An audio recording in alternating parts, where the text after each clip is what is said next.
অনেকে নবীকে ধর্ষক বলছেন। আচ্ছা, সংজ্ঞানুসারে ধর্ষণ কাকে বলে? সাফিয়া বিনতে হুয়াইয়ের ঘটনা কিন্তু তাই প্রমাণ করে নবীজির এটা ধর্ষণ নয়। আমি তাকে একটা সময় ভালোবাসতাম না বুঝে। এখন যদি গালি দিচ্ছি সেটাও বুঝিয়ে দিচ্ছি। কিন্তু এত বছর পর উপলব্ধি হলো যে না, যুক্তির আলোকে ইসলাম মানা যায় না। এটা সত্য বলে বিশ্বাস করা যায় না। নবী মানুষের সঙ্গে যুদ্ধ করে তাদের সম্পদগুলো আত্মসাৎ করেছে। যেটাকে গনিমতের মাল হিসেবে বলা হয়। তো এটা তো আত্মসাৎই হবে। আসসালামু আলাইকুম দর্শক শ্রোতা। আজকে মনটা খুবই খারাপ যখন দেখি একজন ব্যক্তি তার মাথায় টুপি, সে পাঞ্জাবি পরা, সে একজন মুসলিম দাবি করে, তারপরে তার মুখে এমন এমন কথাগুলো বলে যে সে আসলে নাস্তিক তার পরিচয় হয়। আসলে তিনি কি সত্যি আলেম? তিনি কি সত্যি ইসলাম ধর্ম পালন করেন? তিনি কি আল্লাহকে বিশ্বাস করেন, নবীকে বিশ্বাস করেন? যদি করেন তাহলে তার মুখে এমন কথা বলতে পারে? দর্শক শ্রোতা, আজকে আপনারা এই বিষয়ে তিনি কি বলেছেন ইসলাম সম্পর্কে এবং আমাদের নবীদের সম্পর্কে, এই বিষয়গুলো আপনাদের আজকের এই ভিডিওতে দেখাবো। আপনারা মনোযোগ দিয়ে দেখে এবং কি আপনাদের মতামতগুলো অবশ্যই কমেন্ট বক্সে জানিয়ে যাবেন। কারণ এই বিয়াদ্দপ নবী সম্পর্কে কি বলেছে সেটা চলুন দেখে এখন আসি। কথা হচ্ছে, আম ইসলাম যে অন্য ধর্মাবলম্বীদের সঙ্গে যুদ্ধ করছে, কোন দৃষ্টিকোণ থেকে করছে? কারণ ইসলাম মনে করছে ইসলামের ইসলাম ধর্মটা চূড়ান্ত সত্য। অন্য ধর্মগুলো মিথ্যা।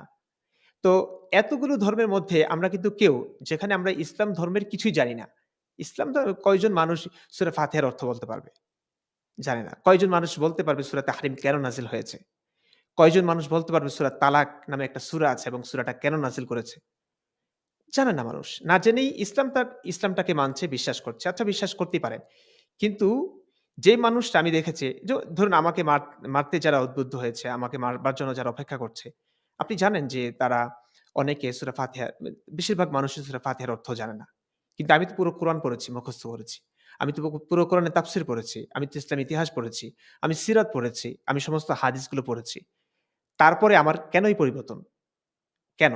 মানবিক মানবতার জন্য। আমার নৈতিকতা বলছে, আমার মেধা বলছে, আমার যুক্তি বলছে, হ্যাঁ, ইসলাম ধর্মের অনেক কিছু হিসাব মিলছে না। কোনোভাবেই মানা যায় না। তাই আমি এত রিস্ক নিয়ে জীবন যেখানে বিপন্ন, জীবন নাশের আশঙ্কা নিয়েও আমি এই ঝুঁকিবহুল বিপদসংকুল পথে পা বাড়িয়েছি। তো এখন কথা হচ্ছে, ইসলাম ধর্ম যে অন্য ধর্মাবলম্বীর সঙ্গে যুদ্ধের ঘোষণা দিচ্ছে, নিশ্চয়ই অন্য ধর্মগুলো মিথ্যা, ইসলাম ধর্ম সত্য। এটা ভেবেই তো। এখন ইসলাম ধর্মই যে সত্য, অন্য ধর্ম যে মিথ্যা, এটা কিভাবে আপনি প্রুফ করবেন? কিভাবে প্রমাণ করবেন? নিশ্চয়ই যুক্তির আলোকে। এখন আমি আলেমদের কাছে ভাই গিয়েছি, অনেক আলেমের কাছে। সবাই বলছে ইসলাম যুক্তির আলোকে বোঝা যাবে না। যদি ইসলামই যুক্তির আলোকে না বোঝা যায়, ইসলামকে সত্য প্রমাণ না করা যায় যুক্তির আলোকে, তাহলে তো প্রত্যেকটা ধর্মই একই। অন্ধবিশ্বাসই এটা। তো এই বিশ্বাসের জের ধরে একটা মানুষকে মেরে ফেলা, ইসলাম ধর্মের সমালোচনা করলে মেরে ফেলবেন। নবীকে, নবীর ব্যাপারে যে সমস্ত ব্লগাররা, নাস্তিকরা, সংশয়বাদীরা কথা বলছেন, আমরা বলছি গালাগাল দিচ্ছেন, তারা কি বলছেন? নবী অনেকে নবীকে ধর্ষক বলছেন। আচ্ছা, সংজ্ঞানুসারে ধর্ষণ কাকে বলে? সাফিয়া বিনতে হুয়াইয়ের ঘটনা কিন্তু তাই প্রমাণ করে নবীজির এটা ধর্ষণ নয়। আমি বিস্তারিত আলোচনা যাব না। যেই কথাগুলো বলা হয় এগুলো কিন্তু আমরা নবীর সঙ্গে আমার কোন তো শত্রুতা ছিল না। আমার পারিবারিক কোন লেনাদেনাও ছিল না। ১৪৫০ বছর আগের এই মানুষটাকে আমি দেখিওনি। কোন সম্পর্ক নাই আমার। আমি তাকে একটা সময় ভালোবাসতাম না বুঝে। এখন যদি গালি দিচ্ছি সেটাও বুঝিয়ে দিচ্ছি। মানুষ নাস্তিক হয় বুঝে শুনে। আস্তিক হতে এত বোঝাশোনা লাগে না। মুসলিম পরিবারে জন্মগ্রহণ করেছি, মাদ্রাসা পড়িয়ে দিয়েছে, বাস হাফেজ মাওলানা মুফতি হয়ে গেলাম। কিন্তু এত বছর পর উপলব্ধি হলো যে না, যুক্তির আলোকে ইসলাম মানা যায় না। এটা সত্য বলে বিশ্বাস করা যায় না। তো আমি বলছি যে বর্তমান পৃথিবীতে বিশ্বাস হচ্ছে সবচেয়ে বড় অপরাধ। অন্ধবিশ্বাস। কারণ এই অনেক বিশ্বাসের ধন্যবাদ। কারণে জি, এখনো মানুষ মারা যাচ্ছে। অনেক জি। মানুষের আপনি দেখেন যতগুলো যুদ্ধ বিগ্রহ ঘটছে, মায়ের কোল খালি হচ্ছে, স্ত্রী বিধবা হচ্ছে এই ধর্মের কারণে। কোন ধর্ম সবচেয়ে বেশি এগিয়ে? ইসলাম ধর্মই। আপনি ইসলাম ধর্মের ইতিহাস দেখুন। রক্তারক্তি ছাড়া, খুনাখুনির ইতিহাস ছাড়া আর কি তেমন কিছু পাবেন না।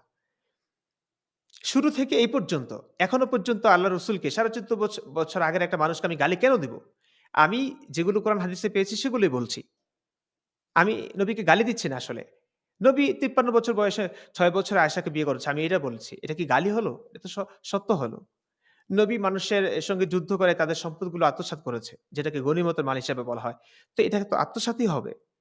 তাই না? বর্তমানের পৃথিবীতে ধর্মনিরপেক্ষ বা একটা দেশে এটা তো আত্মসাৎ না? যে আপনি আমার ধর্ম গ্রহণ না করলে আপনাকে মেরে ফেলবো কিংবা আপনার সম্পদগুলো আমি আমার নিজে করে নিবো। তো এটা তো সন্ত্রাস। এটা তো ডাকাতি। তো আমি এই কথাটা যখন বলি, এই কথা আমি কোথা থেকে পেয়েছি? কোরআন হাদিস বিশ্বাস করি বলেই তো আমি এই কথাটা বলছি। কারণ নবী এই কাজগুলো করেছে। এগুলো আমি কোন নাস্তিক থেকে শুনিনি। বানিয়ে বলছি না। এগুলো হাদিসে আছে, কোরআনে আছে। তো কোরআন অনুযায়ী কথা বলার কারণেই যদি আমাকে নাস্তিক বলেন, তাহলে আমার আর কিছু বলার নাই।